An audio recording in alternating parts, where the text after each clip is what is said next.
महाभारत और रामायण की आज दो कहानी आप सबको सुनाएंगे और उसमें अंतर भी दिखाएंगे।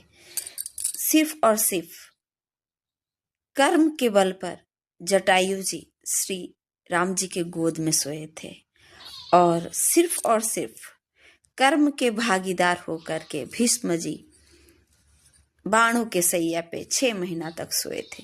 तो आखिर क्यों, चलिए जानते हैं इसके बारे में।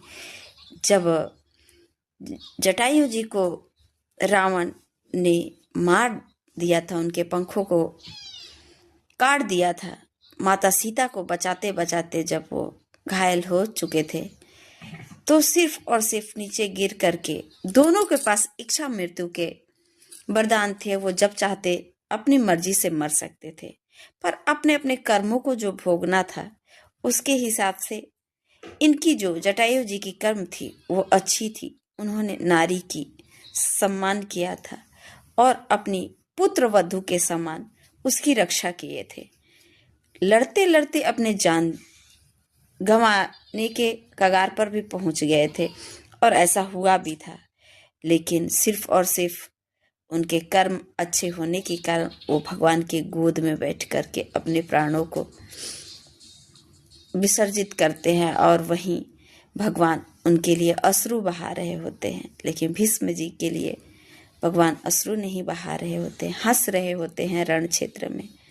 और भीष्म जी कांटों के सैया पर दुख और वेदना भोग रहे होते हैं, क्योंकि उनके कर्म में गलती यही हुई थी कि जब पांडव की पत्नी की चीरहरण हो रही थी तो उस सभा में बैठ करके भी उन्होंने उसका विरोध नहीं किया था और चुप रह गए थे।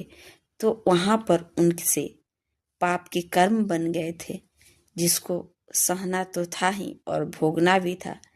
इसी कारण वो कांटों के सैया पर पड़े हुए थे। और कथा में बताई भी जाती है कि उन्होंने एक सर्प को कांटों के सैया पे फेंक दिए थे, उसके फल भी बाकी थे, भोगना बाकी था। इसी वजह से उस कर्म को भी भोग रहे थे, ऐसा कथाओं में वर्णित है।